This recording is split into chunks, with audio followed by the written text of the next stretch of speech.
President of the United States of America, JD Vance.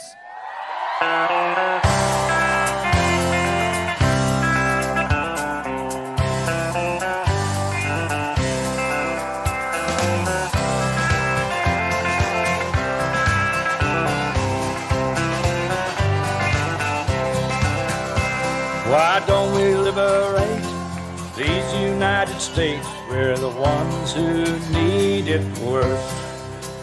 Let the rest of the world help us for change, and let's rebuild America first. Thank you, thank you.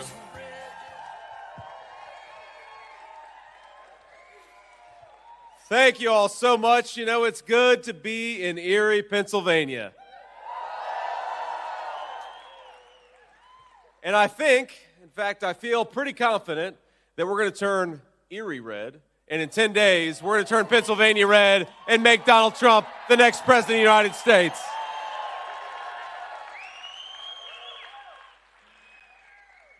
Now, I didn't even know he was going to be here, but you guys are lucky to have one of the great patriots in Pennsylvania here. And he's a dedicated public servant, and I don't think God is done yet with Sean Parnell. Sean, thank you so much for being here, man. Thank you, man. I know Sean's working hard on the mail-in vote and the early vote, and the best way to reward Sean's service and his hard work over the last few months is to get out there and vote for Donald J. Trump for President of the United States. But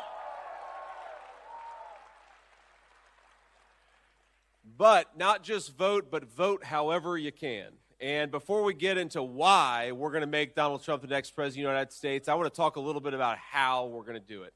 Number one, I'm going to make 3 requests of you before we really get started here. Number one, I want you to go to a website called swampthevoteusa.com. Write that down if you don't already have it or you don't already know it, swampthevoteusa.com.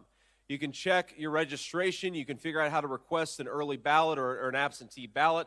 You can figure out which polling location you ought to show up at. And you can also figure out how to get involved in the Trump turnout effort. Because I really believe that we are going to make Donald Trump the next president of the United States, but only if we get our friends out there and vote, and we get ourselves out to vote too. So that's the most important thing. On that point,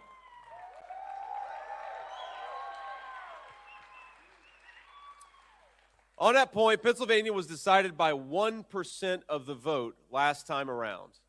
It's always close. We know it's going to be close. In fact, I worry a little bit that we're getting a little overconfident in Pennsylvania, which, look, I'd rather be us than them, but we're only going to win if we run through the finish line. So request number 2 is I want you to get out there and vote 10 times.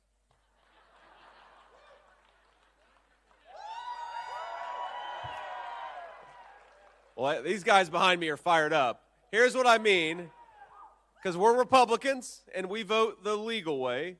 So the way to vote legally 10 times is to take yourself to the polls and get 9 of your friends and family with you. That's my second request. Let's get out there and get our friends. And so we got 10 days of the election, and the last request I'm going to make of you is at some point, take a photo of this event, take a selfie, take a photo of me, do whatever you want to, but make sure you talk about this event on social media, whether you're using X or Instagram or Facebook, or even if you're just a texter and an emailer, make sure people know why you're voting for Donald Trump. Because I'll tell you, just upstairs a few seconds ago, I had 3 interviews with CBS, with NBC, and with CNN. And I got to tell you, I'd much rather hang out with you all. But the thing is, the fake media, the corporate media, and Kamala Harris, they're never going to tell the truth about this campaign. They're never going to tell the truth about how Donald Trump's policies worked for normal people all across the Commonwealth of Pennsylvania, but all across the United States of America. But you know who can tell the truth? We can. So get out there, use whatever platform you have and whatever strategy you think makes the most sense. Tell people the truth, that Donald Trump is the candidate of peace and prosperity, and he's going to bring it back for the whole country.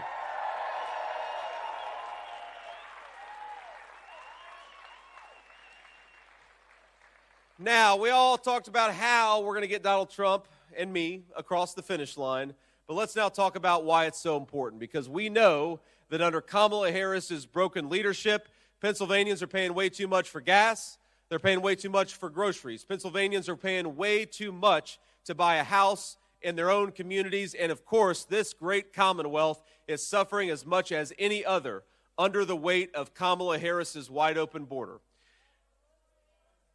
So, in 10 days, my friends, in 10 days, we get an opportunity to do the one thing to tell Kamala Harris that we don't want her in the Oval Office. Go back to San Francisco where you belong. Our president is Donald J. Trump.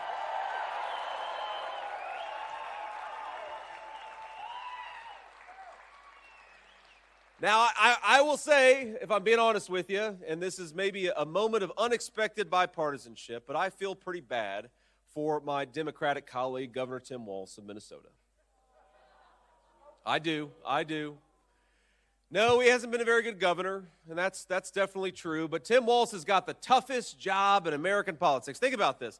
He's got to go around and try to convince the American people that Kamala Harris can be the president of the United States. That's pretty tough work. Now, by contrast, what I've got to get out there and do is I've got to go and talk about how Donald J. Trump was the best president of my lifetime, and he's going to do it again if we give him more time. I get to talk about how Donald Trump had inflation at 1.5%. I get to talk about the fact that Donald Trump, when he was president, take-home pay was rising faster than it had in 40 years. I get to talk about the fact that the Mexican drug cartels were on the run and the border was closed when Donald J. Trump was president.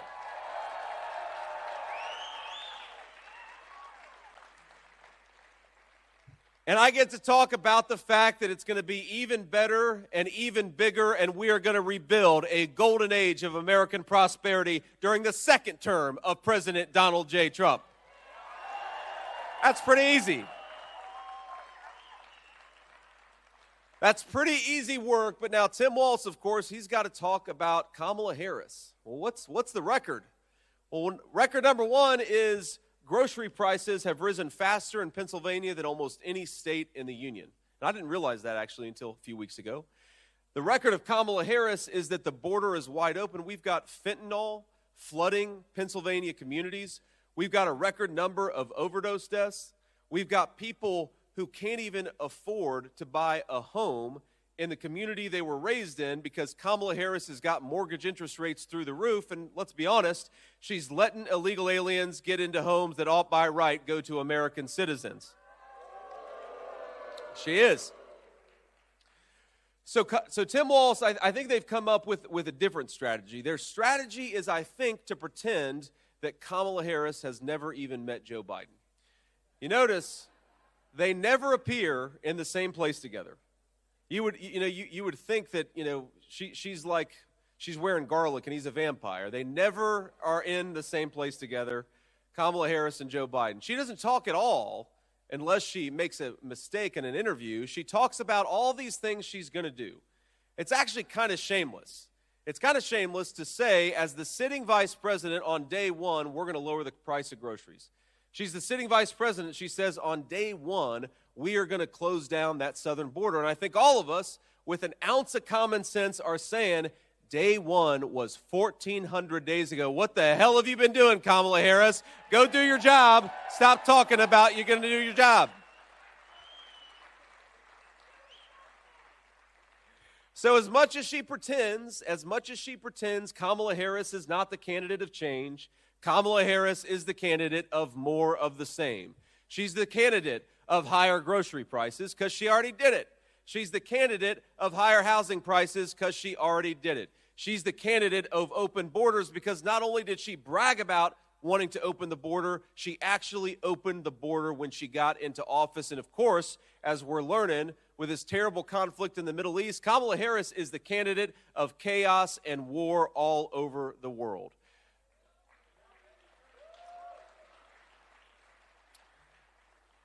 So I will say, the thing that is sometimes Kamala Harris, when she gets a tough interview or even a softball interview, because Kamala, she doesn't really do tough interviews. You ever notice that? I'll get more tough questions from the reporters standing back there than Kamala Harris has done the entire campaign. In fact, my wife joked with me a few weeks ago because she had taken a few questions from reporters. She looked at me and said, well, now I've taken more questions than the Vice President of the United States. And that was true. But, you know, the thing about Kamala Harris's strategy of only doing softball interviews, I know we've got some baseball fans in the room, is if you're going to do a softball interview, you've got to be able to actually hit a softball.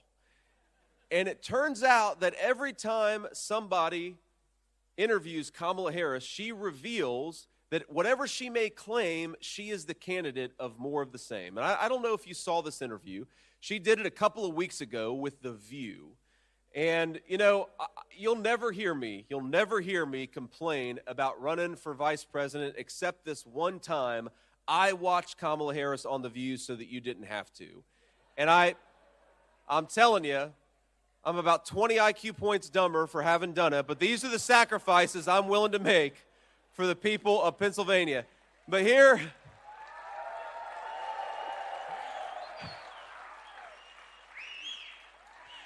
But here is what she said. You know, think about it. The theme of her whole campaign is that she wouldn't do what Joe Biden would do. She'd be somehow different, even though she's the sitting vice president. So they asked her, name one thing that you would have done differently from Joe Biden over the last 4 years. And she said, first of all, she gets kind of a blank look, and then she says, well, nothing comes to mind. Now, in Kamala Harris's defense, I do think that could be the slogan of the Harris-Walz campaign, is nothing comes to mind. Because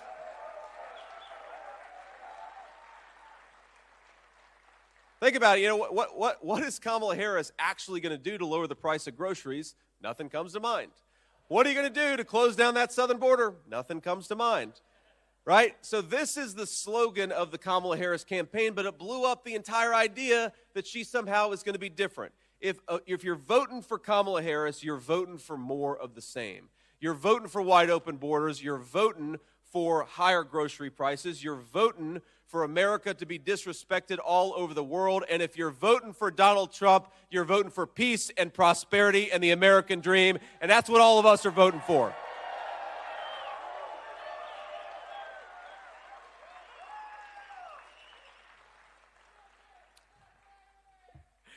So, let's talk a little bit about Kamala Harris's economic policies such as they are, because I think it's sometimes useful. You know, people care about the details. I think the American media and certainly some of our political candidates assume that the American people don't care about the details at all. I think that's why whenever they ask Kamala Harris, well, what is your specific plan to lower the cost of food? She'll say, well, I grew up in a middle-class family. Or when they ask her, you know, how are you going to actually bring peace and stability to the world stage? She'll say, you know, I used to work at McDonald's, and I made the hash browns, and I was very good at it. And, you know, I don't even know if I believe that, by the way. I think that maybe Donald J. Trump has worked at McDonald's for longer than Kamala Harris has. I don't know if you saw that.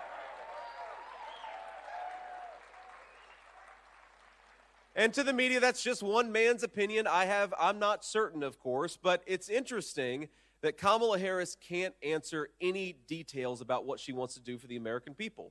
So let's just compare and contrast. If you go on her website and look at her plans, you're going to get one of two things. The first thing you might get is an idea that Donald Trump came up with a week earlier. Because if you notice, she copies a lot from Donald J. Trump. It is plagiarism. Oh, that's a good point, sir. I forgot about that. One thing I bring to the table, my friends, is that unlike Kamala Harris, I actually wrote my own book, whereas Kamala Harris plagiarized hers. That's a difference. But we also, on the Trump campaign, we actually wrote our own policy proposals, whereas Kamala Harris just steals them from President Donald J. Trump. Now, a few examples of this. Donald Trump was actually talking to some waitresses in Nevada, and he was talking about how the IRS goes after people who are, you know, some of them are barely making it. Some of them are doing okay, but not great. But he said, why is the IRS harassing you for your tips wages? We'd probably save more money and give you a pay increase if we just said no tax on tips. And so Donald Trump came out with that policy, no tax on tips. And we're going to fight to make that happen.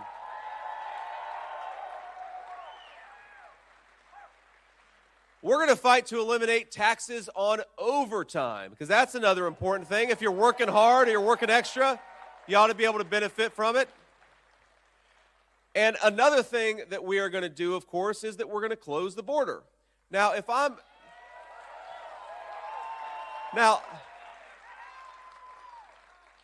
not mistaken, Kamala Harris has copied all three of those proposals. Though maybe she's only copied two of the three.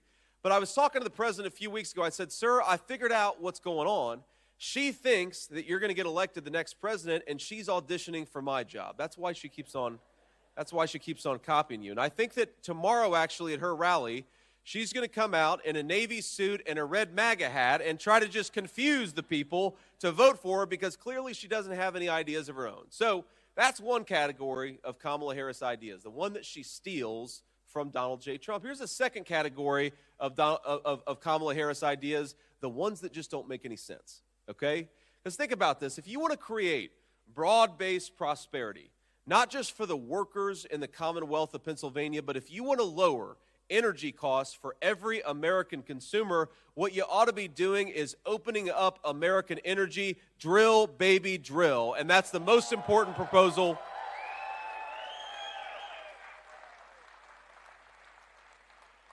I think that's the most important proposal to lower the cost of inflation, because think about this.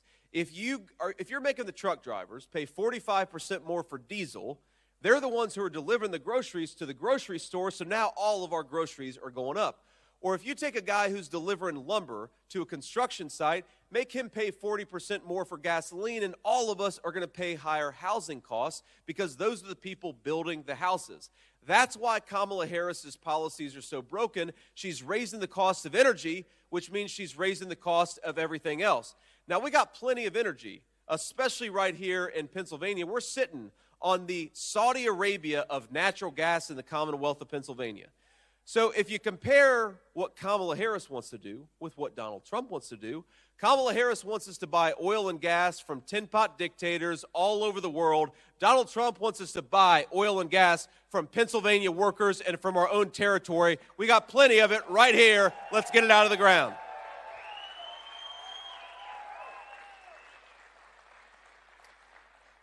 Now, Pennsylvania, and I, of course, represent the great state of Ohio. Pennsylvania has suffered. Ohio, Pennsylvania, Michigan, and a couple of other states have suffered because a generation of American leaders shipped all of our good manufacturing jobs off to places like Mexico and to China.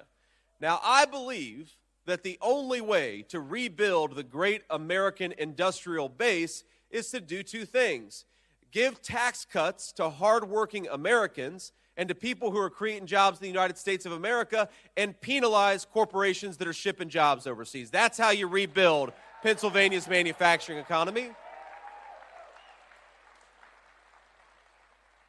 And of course, Kamala Harris wants to do exactly the opposite. She wants to raise your taxes, and then she wants to reward foreign corporations for shipping American jobs overseas.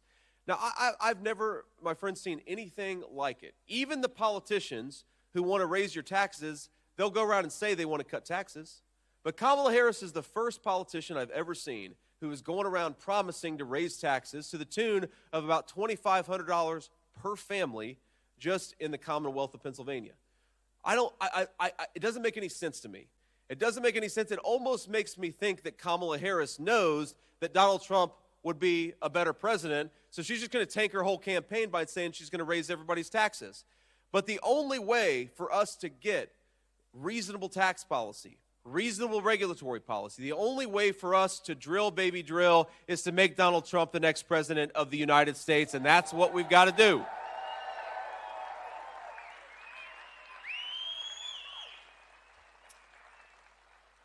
Now, let's talk about the other big crisis that Kamala Harris has unleashed on this country. And by the way, we could talk about any number of policy issues. We could talk about, why don't we have schools that educate our kids instead of indoctrinate our kids with Kamala Harris's values? I'd take that. Why don't we have a president who fights for the rights of Christians and other people of faith to practice their faith rather than attacks religious believers with the power of the federal government? That's common sense. So we could talk a lot about Kamala Harris's lack of common sense, but there's nowhere where it's had a more destructive effect on the United States of America than that wide open southern border. And let's, of course, talk about all the ways. Now, normally what the media focuses on is the fact that the Mexican drug cartels are bringing fentanyl across the southern border. And that is a big problem, and it's going to stop when Donald J. Trump is president. But there's other problems that come along with that wide open border. Just think about this. We've got thousands of children in Pennsylvania schools who don't even speak English, which of course means that a lot of Pennsylvania children are not getting the education that they need. Now, I don't begrudge any child or any family for wanting a better life in the United States of America, but number one, you've got to come through the legal way. You got to come through the proper channels.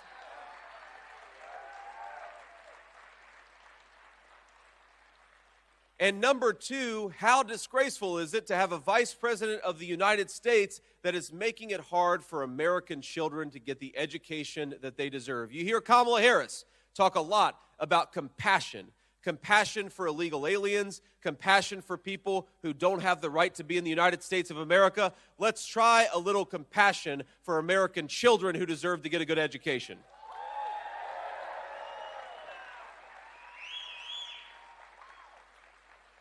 Let's try a little compassion for American parents and American grandparents who have seen hospital wait times shoot through the roof. And there are a lot of reasons for it, but one of the reasons is that when you let in 25 million people into your country who don't have the right to be here, then that means a lot of the important social services like health care do not exist for the Americans who need it. The other thing that comes when you have a lot of illegal immigration is, think about this. When you've got 25 million people who shouldn't be here, you got to put them somewhere. And by the way, some of them are being put up in five-star hotel rooms at your expense. But you got to put them somewhere. And what does that mean? That means that there are American homes that are going not to American citizens, but to people that Kamala Harris has let stream across that southern border. Donald Trump, and I promise you, that when he's back in the White House, we're going to follow a very simple principle to make the American dream of homeownership affordable again. American homes go to American people, not to people who don't deserve to be in this country.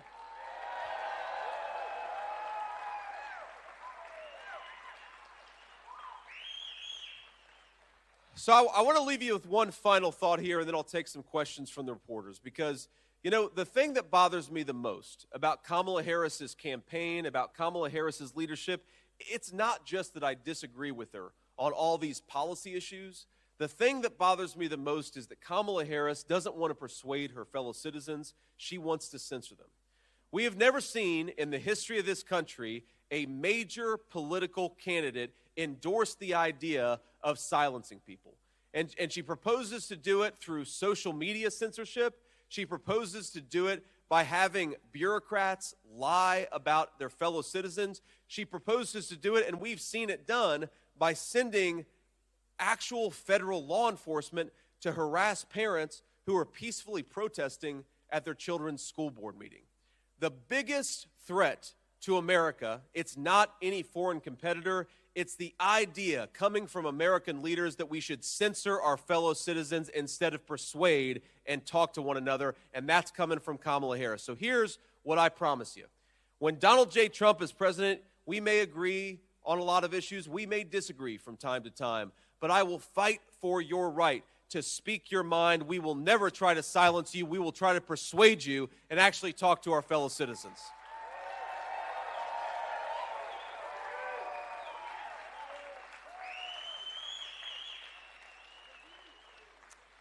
And there is, of course, no greater censorship than when Kamala Harris says that those of us who want a secure and strong southern border are racists, are bad people for daring to want to protect our countries and have safe communities.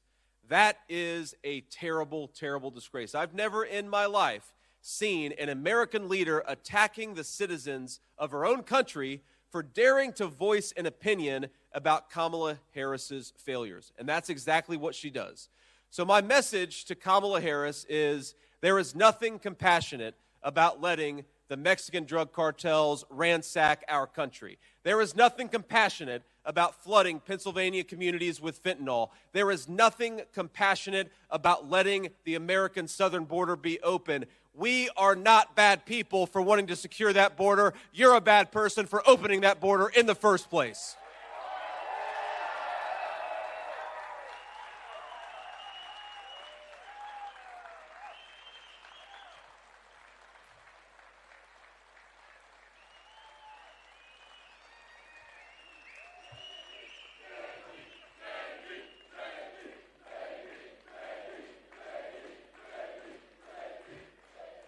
All right, we're not done quite yet, but let's take a few questions from the reporters. Let's start with the gentleman here in the tie, and then we'll leave you with some final thoughts before we hit the road. We're going to Harrisburg after this. Sir. Senator Vance, welcome back to Erie County, Pennsylvania. It's good to be here. Thank you. Now, good to talk to you again, Senator. What is it as you stand in front of Erie County voters, asking for their vote? What can you unequivocally promise them you and President Trump will bring them if they send you to the White House? I appreciate the question. What I promise that we will unequivocally bring you is, first of all, the basic principle that the American president ought to look after the interests of American citizens first. That is the principle that underlies President Trump's entire approach to government.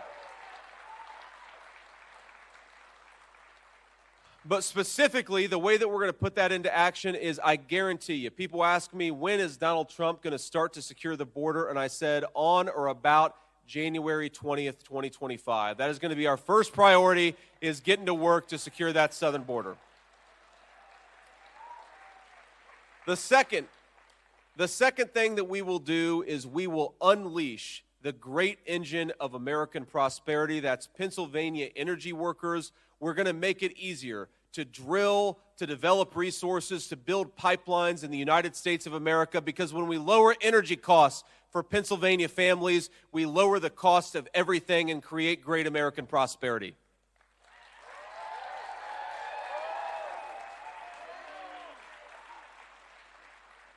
So those are going to be the two big priorities, but there's going to be a lot more, and I'm telling you, it's going to be fun, but most importantly, it's going to be great for the American people to have a president who actually thinks their interests come first, and that's what we're going to fight for. Thank you.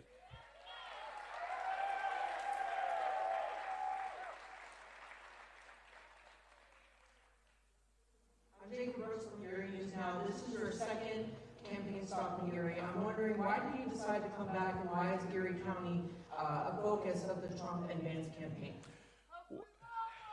That's right. And I love you.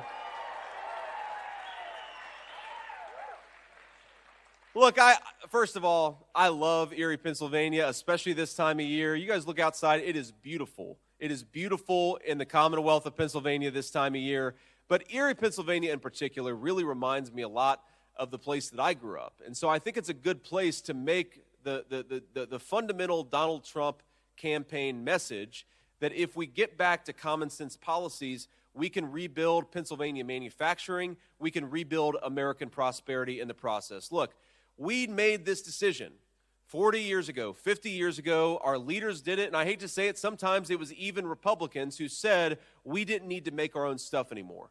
So what's going on today? Right now, China is 32% of manufacturing GDP. America is 18% of manufacturing GDP. Many of the pharmaceuticals, many of the drugs that we put into the bodies of our children are manufactured by countries that don't even like us very much. And importantly, if you don't have self-reliance as a country, if you don't make your own stuff, if you don't grow your own food, then you are not a free nation anymore. And I want America to be a free country, not dependent on the Communist Chinese Party. And I think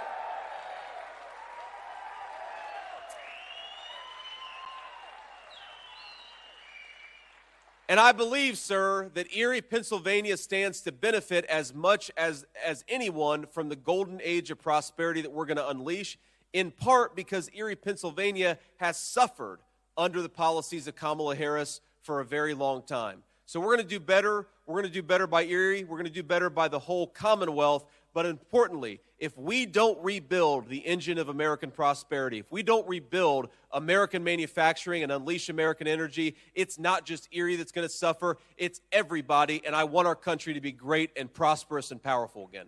Thank you, sir.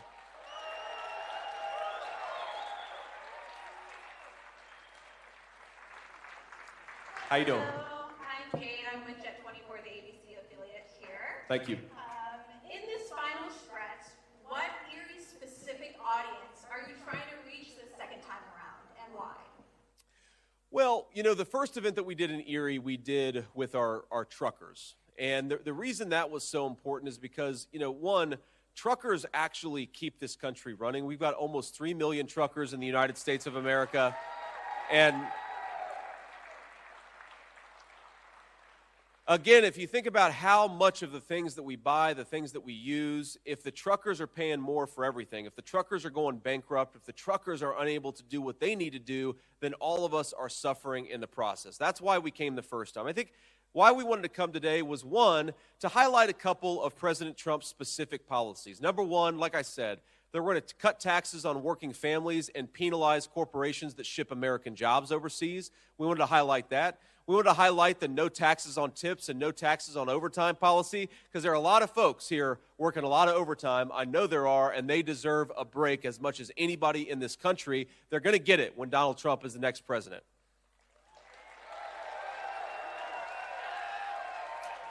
But the final point, ma'am, is again that Erie, Pennsylvania, I think is reflective of what this country could be with better leadership. And unfortunately, how many people have been left behind by Kamala Harris's policies. And let me just make one more observation. This was actually not too far from Erie, Pennsylvania, when I met a woman who told me she was a retiree, her husband was about to retire, and she told me that for 40 years, in good times and bad, she and her husband would do steak night on Friday. And I'm not talking about going to a fancy restaurant and getting a steak. I'm talking about going to the grocery store and grilling out and having that be their special thing, she and her husband, for 40 years. And I think all of us would say it's these little family rituals that actually make life worth living. So for 40 years, in good times and bad, they did steak night every Friday night. And the year that they stopped it was last year, because under Joe Biden and Kamala Harris's policies, steak got too expensive. They were helping take care of their grandkids, and so they just couldn't afford to do steak night every Friday night. And I think to myself, what a tragedy and what a disgrace it is that in the world's greatest country, we have American families that are giving up on the rituals that give their life meaning because Kamala Harris is not doing her job.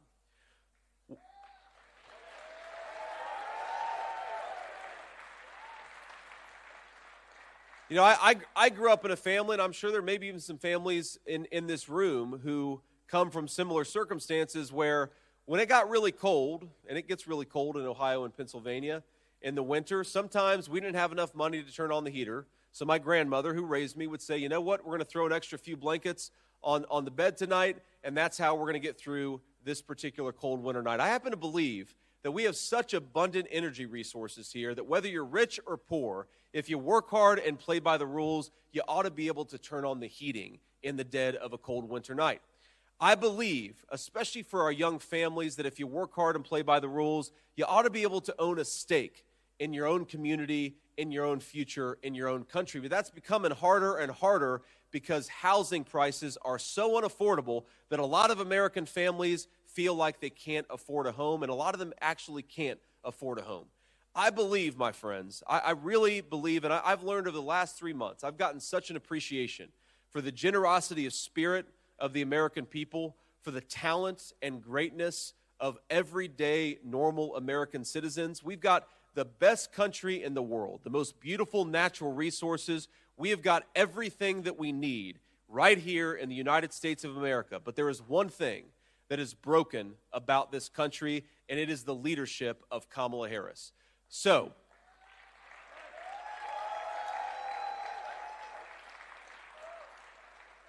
I'd ask the people in this room to get out there and make sure that we don't have more of the same. Make sure that we don't get more of Kamala Harris's high inflation. Make sure that we don't get more of Kamala Harris's war on American energy and American manufacturing. Make sure that the people in our country who are canceling steak night and not turning on the heat, that they have an opportunity at a better life. I believe the only way that they're going to get it is to fix the broken leadership in Washington, D.C., and to put Donald J. Trump back in the White House. Let's make it happen. God bless you guys, and thank you for having me.